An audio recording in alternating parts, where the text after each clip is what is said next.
Good evening, dear students. Today we will discuss about the 8th class science chapter number 1, crop production and management. First of all, we will discuss about the theory of the chapter. इस chapter के अंदर क्या कुछ हमने पढ़ना है। तो first of all पहेली एंड बूजो जो हैं वो अपने अंकल के घर जाते हैं ड्यूरिंग द समर वेकेशन, गर्मी की छुट्टियों में। उनके अंकल जो हैं वो एक फार्मर है, तो वहां जाके वो एक दिन देखते हैं कि खेत में कुछ औजार पड़े हैं, जैसे कि दाती, शॉवल वगैरह या शेलचा, हल या कोई खुरपी वगैरह। तो आपने पढ़ा ही हुआ है कि जितने भी लिविंग ऑर्गेनिज्म है ऑल रिक्वायर फूड, सबको फूड की रिक्वायरमेंट होती है। तो प्लांट्स जो है वो अपना फूड खुद प्रिपेयर कर सकते हैं, खुद से वो बना सकते हैं। As we know they can perform the process of the photosynthesis, but animals जो होते हैं like human beings they are not able to make their own food, वो अपना फूड खुद प्रिपेयर नहीं कर सकते। तो ये एनिमल्स जो हैं वो अपना फूड कहाँ से लेते हैं। But first of all why do we have to eat food, पर हमें ये भी पता होना चाहिए कि हमने जो है हमारी बॉडी को फूड की रिक्वायरमेंट क्यों है या हम फूड क्यों खाते हैं।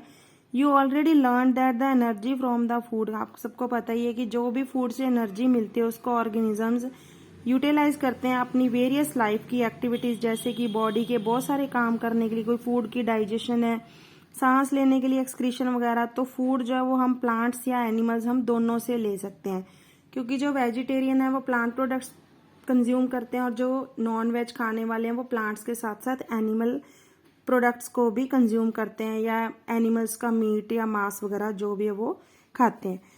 तो नेक्स्ट है इसके अंदर, in order to provide food for a large population, तो इतनी बड़ी जनसंख्या में अगर हमने सबको फूड प्रोवाइड करवाना है तो इसके लिए जरूरी है कि फूड की रेगुलर प्रोडक्शन हो, प्रॉपर मैनेजमेंट हो और उसको प्रॉपर डिस्ट्रीब्यूट करना एक बहुत बड़ा काम है या बहुत जरूरी चीज है। तो इसके लिए क्या कि सबसे पहला टॉपिक है इसके अंदर आ गया agriculture practices. When plants of the same kind, जब एक ही तरह के प्लांट्स को किसी पर्टिकुलर जगह पे ग्रो करवाया जाता है ऑन ए लार्ज स्केल, तो that is called a crop. Crop यानी कि उसको हम एक फसल बोल देते हैं। For example crop of the wheat means that all the plants grown. जी मान लो कि जैसे कि अगर आपने व्हीट की फसल यानी कि कनक की फसल उगाई है, तो उस टाइम खेत में सारे जो है वो कनक के प्लांट्स ही आपको देखने को मिलेंगे। उसके बाद आपको पता है कि प्लांट्स जो है वो क्रॉप्स अलग अलग टाइप्स की हो सकती है, जैसे कि सीरियल्स होगी, दालें वगैरह, वेजिटेबल्स, फ्रूट्स। इनको हम सीजन के बेसिस पे क्लासीफाई कर सकते हैं कि जिन सीजन में हम इन प्लांट्स को, क्रॉप्स को ग्रो करते हैं। इंडिया जो है एक वास्ट कंट्री है, बहुत बड़ा देश है। अलग अलग तरह के यहाँ पे हमें मौसम देखने को मिलते हैं। अलग अलग मौसम में तापमान भी अलग अलग होता है, टेम्परेचर, जैसे कोई गर्मी, सर्दी, बसंत वगैरह। ह्यूमिडिटी है, मॉइस्चर कंटेंट हो गया, या रेनफॉल है, वो भी एक जगह से दूसरी जगह पे वेरी करता है। तो according to there is a rich, तो इन कारणों की वजह से हम कह सकते हैं कि इन खेतों में क्रॉप्स की जो लार्ज वैरायटी ग्रो कर सकते हैं हम डिफरेंट पार्ट्स ऑफ कंट्री के अंदर। तो इस डाइवर्सिटी के अलावा दो मेन क्रॉपिंग पैटर्न्स जो है वो हम इजिली आइडेंटिफाई करते हैं। एक तो आगे खरीफ क्रॉप्स, एक दूसरी टाइप्स होती है हमारे पास रबी क्रॉप्स। तो क्रॉप्स जो रेनी सीजन के अंदर ग्रो की जाती हैं उनको हम बोल देते हैं खरीफ क्रॉप्स।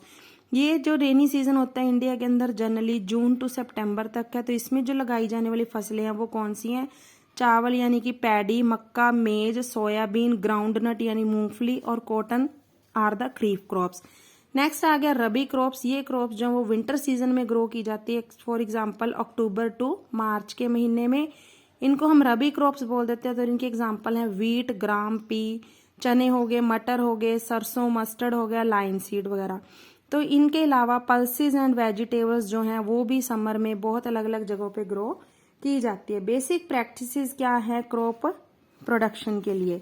तो cultivation of the crops, crops को अगर हमने खेती करनी भी है तो सेवरल एक्टिविटीज चाहिए जो फार्मर फॉलो करते हैं और लंबे टाइम तक उनको फॉलो करते आ रहे हैं और आगे भी करनी पड़ती हैं। You may find that these activities are so similar. ये सारी जो एक्टिविटीज हैं वो बिल्कुल सिमिलर होती है, just carried out by the gardener, यानी कि जो माली करता है। और even when you grow ornamental plants in your house, जैसे अब हम अपने घरों में प्लांट्स लगाते हैं तो हम भी उनकी दवाई का ध्यान, उसमें कोई वेस्ट अनवांटेड प्लांट्स उनको रिमूव करना, तो ये सारी एक्टिविटीज जो है वो परफॉर्म की जाती हैं। फार्मर्स भी वही एक्टिविटी करते हैं, चाहे वो फसलें खेत में उगाई हो या घरों में, या हमने कोई छोटा मोटा गार्डन अपने घर में बनाया हो। दीज एक्टिविटीज और टास्क जो है इन सबको मिलकर हम क्या बोलते हैं? एग्रीकल्चर प्रैक्टिसेस बोलते हैं। तो एग्रीकल्चर प्रैक्टिसेस के अंदर क्या है, फर्स्ट ऑफ ऑल पॉइंट जो है वो that is the preparation of the soil. अगर सॉइल ही अच्छी होगी तो नो डाउट हमारी फसल भी अच्छी होगी। तो इसके लिए सॉइल को प्रिपेयर करना जरूरी है। उसके बाद सीड को सो करना यानी उगाना, फिर उसमें मैन्योर्स एंड फर्टिलाइजर खाद वगैरह ऐड करनी, सिंचाई का प्रबंध करना, इरिगेशन वाटर प्रोवाइड करवाना, वीड्स यानी अनवांटेड प्लांट्स उसको बचा के रखना, लास्ट में जो है प्लांट्स को हार्वेस्ट करना। हार्वेस्ट करने के बाद उन प्लांट्स को स्टोरेज करके, यानी जो भी आपने, जैसे अब कनक का सीजन है, आप कनक को काट के रख लिया, उसके बाद उसके जो दाने हैं कनक को फॉर द लॉन्ग टाइम के लिए हम अपने घरों में स्टोर करके रख लेते हैं। इसी तरीके से जो मंडियों में गोडाउन्स हैं, फैक्ट्रीज हैं, उनमें स्टोर करके रखा जाता है। फर्स्ट आ गया preparation of the soil. Preparation of soil जो है वो एक फर्स्ट स्टेप है किसी भी क्रॉप को ग्रो करने से पहले। मोस्ट इंपॉर्टेंट टास्क जो एग्रीकल्चर का, it is turn the soil and लूजन it. Soil को खुरेदना ताकि वो लूज रहे, और लूज होएगा तो जो वाटर है वो इजिली डीपर लेयर तक जा सकता है सॉइल के। तो लूज सॉइल की वजह से जो होंगी रूट्स वो इजिली ब्रीथ कर सकती हैं, सांस में ले सकती हैं, और वो धरती के अंदर उतनी ही डीप एंटर होती जाएंगी। Why does the loosening of soil allow the roots to breathe easily. Soil के लूज होने से जो है रूट्स वो इजिली ब्रीथ यानी सांस कैसे ले सकती हैं। लूजेंड सॉइल जो होती है helps in the growth of the earthworm, क्योंकि जो अगर सॉइल सॉफ्ट होएगी किसी भी खेत की या गमले की, कोई भी पॉट की, तो उसमें अर्थवॉर्म इजिली ग्रो हो जाएंगे या माइक्रोब्स ग्रो हो जाएंगे। तो वो माइक्रोब्स क्या करेंगे, सॉइल के फ्रेंड्स होते हैं, फार्मर्स के फ्रेंड्स होते हैं, क्योंकि वो उस सॉइल को लूज करेंगे और ज्यादा, और लूज सॉइल में जब वो ग्रो कर जाएंगे तो उसकी वजह से वो ह्यूमस ऐड करेंगे, और ह्यूमस ऐड तो but why the soil needs to be, तो ये जरूरी क्यों है कि सॉइल को पहले लूज किया जाए। प्रीवियस क्लासेस में आपने पढ़ा है कि हमारी सॉइल जो है वो धरती के अंदर बहुत सारे मिनरल्स हैं, एयर, लिविंग ऑर्गेनिजम्स, इनके अलावा डेड प्लांट्स और एनिमल्स भी डेथ होने के बाद कहाँ जम जाते हैं, सारे धरती के अंदर ही जमा होते हैं। तो ये सारे ऑर्गेनिजम्स वगैरह मिलके, माइक्रोब्स, बैक्टीरिया या फंगस, जो भी माइक्रो ऑर्गेनिज्म होंगे, इन्होंने क्या करना है, इन सारे मरे हुए जीव जंतुओं के, प्लांट्स के, एनिमल्स के जो न्यूट्रिएंट्स वगैरह हैं उनको निकाल के वापस उसने सॉइल में ऐड कर देना। देखो जब सॉइल में न्यूट्रिएंट्स वगैरह वापस ऐड हो जाएंगे तो सॉइल की फर्टिलिटी पावर यानी उसके अंदर मिनरल कंटेंट्स का अमाउंट ज़्यादा हो जाएगा, बढ़िया हो जाएगा बहुत। तो इसकी वजह से प्लांट्स की ग्रोथ जो है वो भी बहुत प्रॉपर अमाउंट में होएगी। Only few centimetres of the top layer of soil supports the plant growth. जो सॉइल की अपर लेयर होती है वही सिर्फ जो है वो प्लांट की ग्रोथ को सपोर्ट करती है, और उसी को अगर हम लूज कर देते हैं तो उसके अंदर जो है वो सॉइल के अंदर न्यूट्रिएंट्स का अमाउंट बहुत ज़्यादा ऐड हो जाएगा। और ऐड होने के बाद क्या होगा कि जो भी प्लांट आप उस सॉइल में लगाओगे तो वो उन न्यूट्रिएंट्स को ईजिली यूज कर सकता है। तो इसका मतलब क्या है कि turning and loosening of the soil is very important. तो इसकी वजह से क्या है कि जो सॉइल को अगर हम लूज करते हैं, उसको तोड़ते हैं, तो ये क्रॉप्स की ग्रोथ के लिए, कल्टीवेशन के लिए बहुत बढ़िया है। The process of loosening and turning of the soil is called the tilling और प्लफिंग।